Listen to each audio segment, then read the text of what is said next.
Bueno, seguimos. Ahora nuestro siguiente tema es la hipoglicemia en el recién nacido. Es una patología de mucha importancia para el reconocimiento y también por lo que genera para el recién nacido, ¿no? Entonces, ¿cómo definimos a la hipoglicemia neonatal? Generalmente una glicemia menos de 40, independiente de la edad gestacional, y una severa se dice que es menos de 25 miligramos por decilitro. Entonces, la hipoglicemia, ¿cómo se define? Como menor de 45 o menos de 40 miligramos por decilitro en recién nacidos sintomáticos, ¿no? ¿Qué sucede, no? Uno, que hay una inmadurez, hay procesos metabólicos contrarreguladoras a la adaptación metabólica neonatal, ¿no? Movilización de la glucosa de origen interno. ¿Qué es lo que sucede? Ya el bebé sale y ya interrumpe los nutrientes que le da la madre. Ya va a depender de él de poder nutrirse adecuadamente. Entonces, la glucosa es muy importante para el sistema nervioso central. La concentración de glucosa que haya es importante y se relaciona con el flujo sanguíneo cerebral. Entonces, cuando bajamos la glucosa a nivel cerebral, ¿qué sucede? Se compensa el flujo, hay un aumento del flujo a nivel cerebral para mantener la misma cantidad de glucosa. Y cuando esto no compensa del todo, empieza a coger glucosa de los órganos o de lo que provoca, lo que hace las vías alternas, ¿no? Entonces, acá vamos a ver que hay movilización de glucosa de origen interno, gluconeogénesis y glucogenólisis, hay utilización de sustratos alternativos para el metabolismo del cerebro, cuerpos cetónicos, lactato y ácidos grasos. Entonces, el recién nacido va a hacer uso de todo esto para preverse glucosa, porque la glucosa es el nutriente, el oxígeno y la glucosa son los nutrientes del cerebro. Y sin esos el cerebro no puede funcionar. Entonces, disminución de la utilización del hueso cuando la disponibilidad es limitada. ¿Qué pasa? Ya el cuerpo se adapta y utiliza menos la glucosa cuando la disponibilidad es limitada, ¿no? Entonces acá, por ejemplo, el nivel bajo de glucosa, ¿qué va a producir en el páncreas? Va a producir en el páncreas que se libere glucagón y esto hace que el hígado va a descargar glucosa a la sangre como un mecanismo para que se restablezcan los niveles normales de glucosa. Entonces, es la manera de adaptarse del recién nacido, es liberando o haciendo uso de las otras vías para la obtención de glucosa, ¿no? Ahora, ¿cuáles son los factores de riesgo para hipoglicemia, ¿no? Una mamá que utiliza hipoglicemiantes, por ejemplo, o que la mamá esté utilizando glucosa en labor de parto. Entonces, esto pasa pasa a nivel neonato y esto lo interpreta como que hay hiperglicemia. Veíamos acá qué sucedía acá. Por ejemplo, si hay un nivel alto de glucosa, más bien la insulina va a secretarse y las células toman glucosa de la sangre y para que regresen a sus niveles. Entonces, si la mamá utiliza o se le colocan un suero glucosado, puede ser un factor de riesgo porque hace de que pues se libere insulina y para contrarrestar esto y a la vez ya el niño sale de la mamá y esta insulina empieza a seguir funcionando y causa la hipoglicemia, ¿no? La prematuridad también porque todos estos factores no están desarrollados adecuadamente, tiene baja reserva, para convertir, por ejemplo, vemos que cuando está baja la glucosa en la sangre, tomamos o empieza a tomar el recién nacido de las otras vías, en el prematuro tiene muy pocas reservas, los RCIU son con mucho factor de riesgo porque tampoco tiene reserva como un recién nacido a término, ¿no? El RCIU tiene pocas reservas y tiene factor de riesgo para hipoglicemia y también el grande para la edad gestacional porque también, ¿no? Hay un hiperinsulinismo también que puede haber y que baja los niveles de glucosa. Y los hijos de madre diabética, porque también no hay un hiperinsulinismo y hace de que cuando salga de la mamá esta insulina está alta y baja sus niveles de glucosa en el neonato, ¿no? Y los recién nacidos no saludables, por ejemplo, la dificultad respiratoria, la sepsis, el niñito asfixiado, puede tener mayor riesgo, ¿no? De padecer, ¿no? De hipoglicemia, ¿no? Entonces, los niñitos que son RCIU, los pequeñitos para la edad gestacional, y los macrosómicos son los que están en riesgo de hipoglicemia, ¿no? Y patologías asociadas, el hiperinsulinismo, ¿no? Esto es el hiperinsulinismo en las mamás diabéticas, en los síndromes de Wiedemann, en tumores, cuando las reservas están disminuidas, en los pequeños para la edad gestacional, en los recién nacidos pretérminos o ayuno de la ingesta calórica, o cuando hay aumento de consumo o disminución de producción de glucosa, por ejemplo, cuando los glóbulos rojos consumen más glucosa, estrés en el periodo neonatal, alteraciones endocrinas y defectos congénitos, ¿no?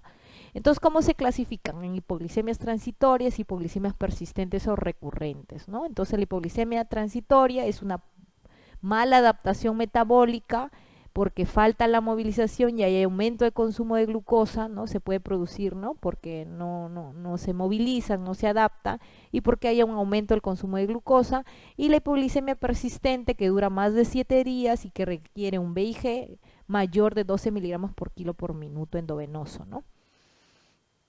Ajá, esto es también, ¿no? Adaptativa transitoria, secundaria, asociada, por ejemplo, a hipoxia, hemorragia, ¿no? Y severa o recurrente, ¿no? ¿Cuáles son los factores que contribuyen, ¿no? La desnutrición fetal, RCIU, la diabetes materna que decíamos, prematuridad, parte múltiple y hipoxia neonatal. El ayuno, ¿no? También el ayuno, la disfunción respiratoria, la policitemia, todo eso va a favorecer el consumo de glicemia y queda menos para el bebé. Enfermedad hemolítica. Entonces, ¿qué sucede? La hipoglicemia, ¿no? Va a producir una alteración en las células cerebrales, hay una falla energética, una despolarización de la membrana, ¿no? Y una reacción proteolítica y lipolítica, ¿no? O sea, los cambios que se van a producir para mantener el equilibrio de la glucosa, o sea, la concentración de glucosa debe estar adecuada en el cerebro. Y eso, el niño, el recién nacido, va a echar mano de aumentar el flujo cerebral para que la concentración se mantenga, va a utilizar otras vías para que y esto va a dañar a la larga otros órganos, ¿no? Entonces, va a haber flujo cerebral, el consumo de glucosa va, como una manera de adaptarse, la va a utilizar menos, va a utilizar más oxígeno, va a haber variaciones también de los electrolitos, ¿no? ¿Cuáles son la sintomatología de la hipoglicemia, ¿no? Puede ser tan sutil como solamente arcadas, náuseas, vómitos, ¿no? Pero sí puede también cursar con convulsiones, tremores.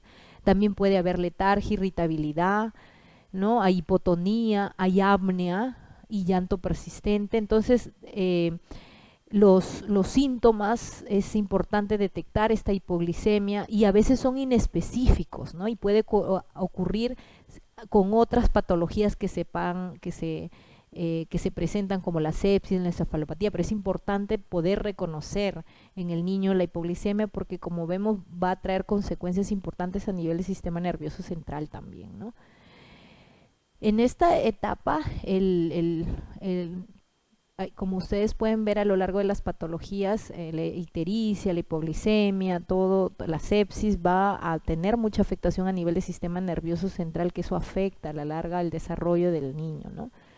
Las manifestaciones clínicas, continuamos a apnea, temblores, y la sintomatología es inespecífica muchas veces, ¿no?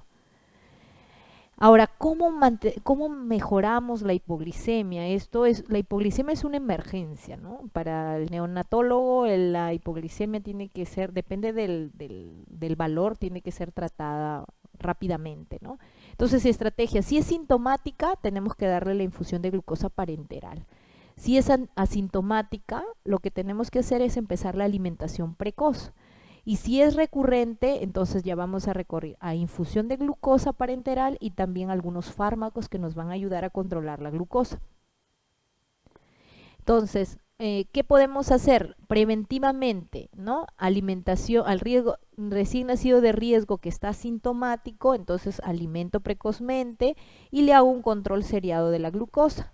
Pero si es severa, por ejemplo, si es sintomática y severa, yo voy a dar un bolo de glucosa de 200 miligramos por kilo en 1 o 2 minutos, que equivale a eso, al convertido a 2 mililitros de glucosa al 10%, 2 mililitros por kilo. durante 1 a 2 minutos y continuamos la infusión de 4 a 6, dice alguna literatura, 4 a 8 miligramos kilo minuto. Este es el BIG, la velocidad de infusión de glucosa.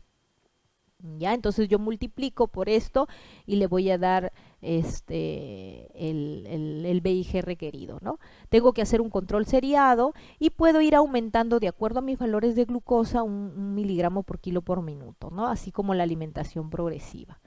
Y cuando tengo una hipoglicemia persistente, ¿no? Cuando ya tengo que llegar a BIGs más altos, más de 12, yo puedo usar fármacos como los glucocorticoides, hidrocortisona, 10 miligramos por kilo por día, o el glucagón, ¿no? A 0,3 a 0,5, ¿no? Y el diazóxido también podemos dar 10 a 15 mililitros. Generalmente es cuando ya hay algún problema de alguna alteración, ¿no? Metabólica de nacimiento.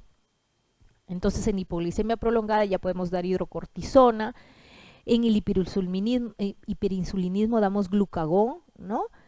Generalmente las hipoglicemias son transitorias y se resuelven en los primeros 3 días. Cuando son persistentes se tiene que sospechar de alguna alteración, ya sea enfermedad metabólica o alguna alteración infecciosa que esté provocando que persista la hipoglicemia, ¿no?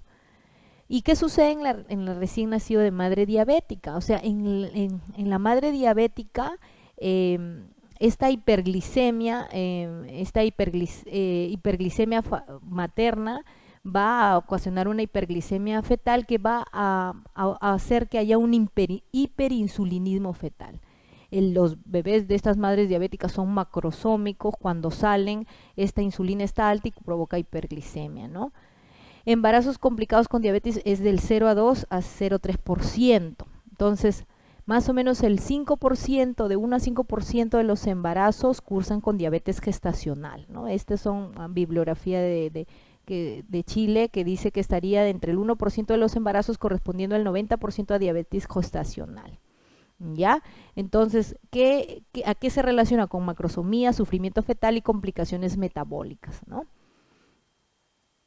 Y puede haber malformaciones congénitas, puede haber muerte súbita en el tercer trimestre del embarazo, va a producir macrosomía fetal y esta macrosomía fetal puede producir traumas obstétricos al no poder salir adecuadamente y puede ser más, predispone a mayor síndrome de distrés respiratoria, enfermedad de membrana hialina y puede producir una miocardía hipertrófica el 30%, ¿no? Es unas consecuencias del bebé con madre diabética, puede haber una miocardiopatía hipertrófica, ¿no? Asimismo hay aumento, hay poliglobulia y esto se debe porque el 20 a 30% tiene insuficiencia placentaria por hipoxia y aumenta de la eritropoyetina fetal y entonces esta compensación de este menor flujo sanguíneo, menor flujo de oxígeno hace de que haya más glóbulos rojos, ¿no? Y hace la poliglobulia, ¿no? Entonces, la 30-50% de la hiperglicemia materna estimula al hiperinsulinismo fetal. Eso es lo principal, ¿no? Esta hiperglicemia materna hace de que el feto tenga un hiperinsulinismo y esto va a hacer de que cuando salga ya del vientre materno este hiperinsulinismo cause hipoglicemia en el feto, ¿no? Entonces, ¿cuál es el manejo? Tenemos a todos los recién nacidos hijos de madre diabéticas que tengan macrosomía, es decir, ¿cómo llamamos a los macrosómicos? A más de 4 kilos, ¿no? A la mamá, al hijo de madre diabético que es insulino dependiente, a los prematuros, ¿no? A los RCIU, ¿no? Y aquellos menos de 2 kilos, ¿no? Y también glucosa oral antes de los 30 minutos de vida. En ellos hay que tener cuidado. Generalmente en el recién nacido atérmico, ¿no? Entonces puede pasar 2 horas sin que ingiera nada y 2 horas pasa la mamá, ¿no? Generalmente en un recién nacido o puede inmediatamente lactar, pero tiene esa capacidad de reserva de 2 horas sin que haga ninguna sintomatología. En el caso de estos niños que nacen macrosómicos o también con sufrimiento fetal, tiene que ser alimentado precozmente, 30 minutos, la carga de glucosa es 4 a 6 miligramos por kilo por minuto y se tiene que hacer los controles de glicemia seriados, ¿no? Desde el nacimiento. Ajá. Entonces, diabetes gestacional tiene que ser visto, el recién nacido a término, 30 minutos de vida, ya le empezamos a dar su su pecho o suero glucosado, ¿no? Para tener una glicemia mayor de 45, ¿no? Y si es menor de 45 ya empezamos a tratar, ¿no? Y con insulinoterapia, ¿no? Tenemos que hospitalizar.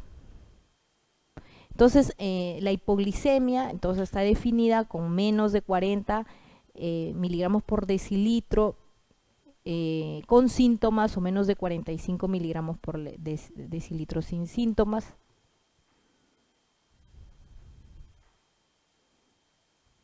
Ya acabamos, ¿no? Ya creo que acabamos, creo que después. Entonces, es importante también tener en cuenta esta patología, ¿no? Que también, y su corrección. Vamos a esperar unos minutos para la siguiente ponencia.